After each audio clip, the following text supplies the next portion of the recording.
নমস্কাৰ এজন ভিউৱাৰ্ছে মোক সুধিছিল যে তাইৰ পুতেকক বুজাই বুজাই ভাগৰি পৰিছে তাইৰ পুতেকক বুজাই বুজাই ভাগৰি পৰিছে এই বাক্যটো আমি কেনেদৰে ইংৰাজীলৈ ট্ৰান্সলেট কৰিব লাগে বা কেনেদৰে আমি ইংৰাজীত কোৱা উচিত তাৰ বিষয়ে সুধিছিল গতিকে আজিৰ এই ভিডিঅ'টোত এনে ধৰণৰ বাক্য আমি যিবোৰ আমাৰ ডেইলি লাইফত ব্যৱহাৰ কৰি থাকো কেনেদৰে ইংৰাজীলৈ ট্ৰান্সলেট কৰিব পাৰিম বা কেনেদৰে আমি ইংৰাজীত কোৱা উচিত তাৰ বিষয়ে জানিবলৈ যত্ন কৰিম এনে ধৰণৰ আমি বিভিন্ন বাক্য আমি ডেইলি লাইফত কৈ থাকো যেনে আমি কওঁ যে মই তোমাৰ বাবে ৰৈ ৰৈ ভাগৰি পৰিলো মই তোমাৰ বাবে ৰৈ ৰৈ ভাগৰি পৰিলো বা মই ভাগৰি পৰিছো আমি কেনেদৰে কম এই সকলোখিনি আজিৰ এই ভিডিঅ'টোৰ জৰিয়তে শিকিবলৈ চেষ্টা কৰিম আপোনালোকে ভিডিঅ'টো স্কিপ নকৰাকৈ শেষলৈকে চাই থাকক যদি আমি ইংৰাজী বাক্যবোৰত ক'ব লগা হয় যে ভাগৰুৱা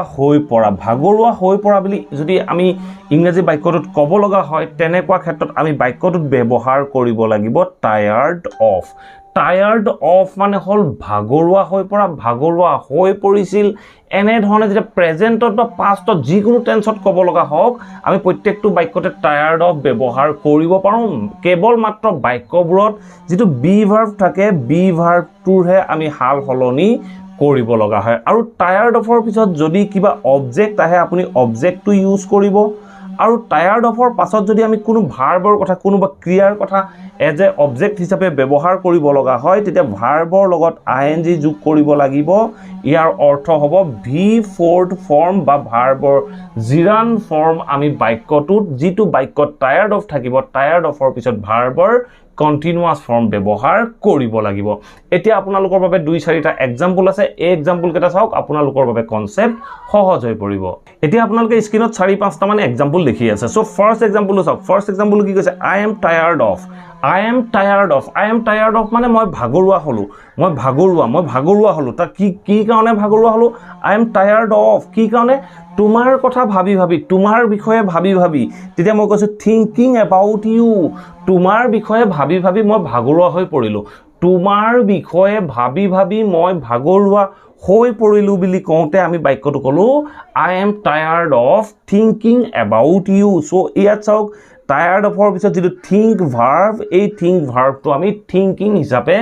ব্যৱহাৰ কৰিছো সো প্ৰেজেন্টৰ বাক্য হোৱাৰ কাৰণে আমি প্ৰেজেন্টৰ বি ভাৰ্ব ব্যৱহাৰ কৰিলো আই লগত এম ব্যৱহাৰ কৰিলো এনে ধৰণে আপোনালোকে টেন্স অনুসৰি বি ভাৰ্বখিনি ইউজ কৰিলে আপোনালোকৰ বাক্য আপোনালোকে প্ৰেজেন্টত ক'ব বিচাৰে পাষ্টত ক'ব বিচাৰে আপোনালোকৰ মনৰ ইচ্ছা মতে আপোনালোকে ব্যৱহাৰ কৰিব পাৰে এটা সব নেক্সট এক্সাম্পলটো মোক এজন ভিউৱাৰছে সুধিছিল বাক্যটো কি কৈছে তাই পুতেকক বুজাই ভাগৰুৱা হৈ পৰিছে মানে ভাগৰুৱা হৈ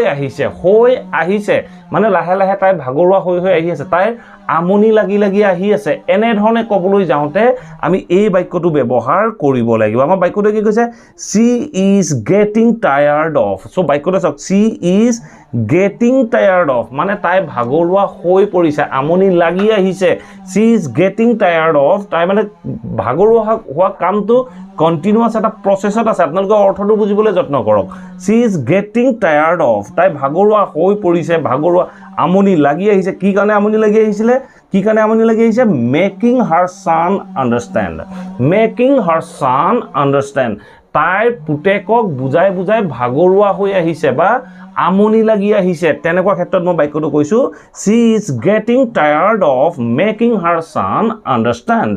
মানে তাই পুতেকক বুজাই আমনি লাগি আহিছে ভাগৰুৱা হৈ আহিছে তেনেকুৱা কন্টিনিউয়াছত হোৱাৰ কাৰণে আমি is getting ব্যৱহাৰ কৰিলো সো প্ৰেজেন্ট কন্টিনিউয়াছত হোৱাৰ কাৰণে is getting ব্যৱহাৰ কৰিলো পাষ্টত হোৱা হলে was were getting ব্যৱহাৰ কৰিলো হেতেন এটা সব নেক্সট এক্সাম্পলটো কি কৈছে we were tired of আমি ভাগৰুৱা আছিলো সব ইয়াত আমি were ব্যৱহাৰ কৰিলো past tense বুজাবৰ কাৰণে we were tired of আমি ভাগৰুৱা হৈছিলো কি কাৰণে ভাগৰুৱা হৈছিলো waiting for him আমি তেওঁৰ কাৰণে অপেক্ষা কৰি ভাগৰুৱা হৈ পৰিছিলো সো আমি এনে ধৰণৰ বিভিন্ন বাক্য আমাৰ ডেইলি লাইফত কৈ থাকো যে মই তোমাৰ কাৰণে ৰৈ ভাগৰ লাগি গ'ল মোৰ তোমাৰ কাৰণে ৰৈ ভাগৰ লাগি গ'ল I am tired of কাৰ কাৰণে ৰৈ waiting for you তোমাৰ কাৰণে ৰৈ মোৰ ভাগৰ লাগি গ'ল আমি কেতিয়াবা কওঁ যে তোমাৰ কাৰণে ৰৈ মোৰ ভাগৰ লাগি গৈছিল I was tired of waiting for you এনে ধৰণে আমি বাক্যখিনি ক'ব পাৰোঁ ঠিক আছে নেক্সট এক্সাম্পলটো চাওক নেক্সট এক্সাম্পলটো কি কৈছে She is getting tired of. She is getting tired of going to the office every day. So এই বাক্যটো সব কি কৈছে? She is getting tired of. তাই আমনি লাগি আহিছে আৰু এনে আমি কোন হয়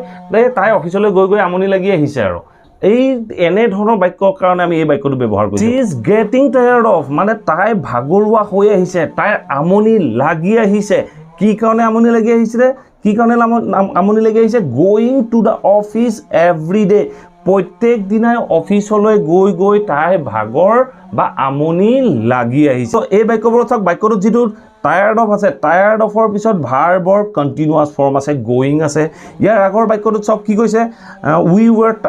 উই ৱেৰ টায়াৰ্ড অফ, তাৰপিছত কি কৈছে? ৱেটিং আছে,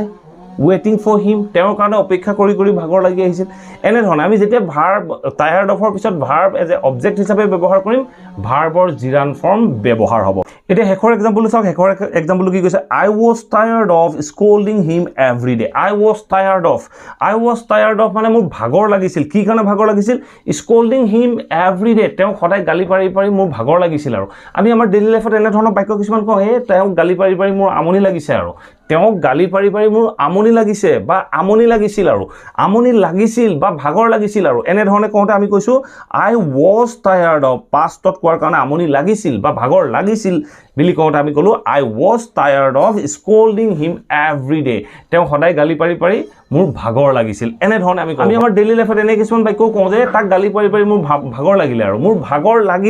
লাগিলে মানে প্ৰেজেণ্ট, আপুনি বৰ্তমান আপুনি তেওঁক গালি পাৰিবলৈ মন নকৰে। আৰু তেনেকুৱা ক্ষেত্ৰত এই ৱাজটোৰ ঠাইত আপুনি এম ইউজ কৰিলে হ'ল, I am tired of scolding him every. এনেদৰে আমি ভাগৰুৱা হৈ পৰা বুলি ক'বলৈ যাওঁতে বাক্যবোৰত টায়াৰ্ড অফ ব্যৱহাৰ কৰিব পাৰোঁ। আৰু যিজন ভিউৱাৰ্ছে মোক এই কুৱেশ্যনটো সুধিছিল, আপুনি হয়তো নিশ্চয় ইয়াৰ উত্তৰ পাব পাৰিলে এই ভিডিঅ'টোৰ জৰিয়তে। আৰু যদি ভিডিঅ'টো ভাল পালে প্লিজ ভিডিঅ'টো লাইক আৰু শ্বেয়াৰ কৰি যাবলৈ নাপাহৰিব। থেংক ইউ ফৰ ৱাচিং দিছ ভিডিঅ'।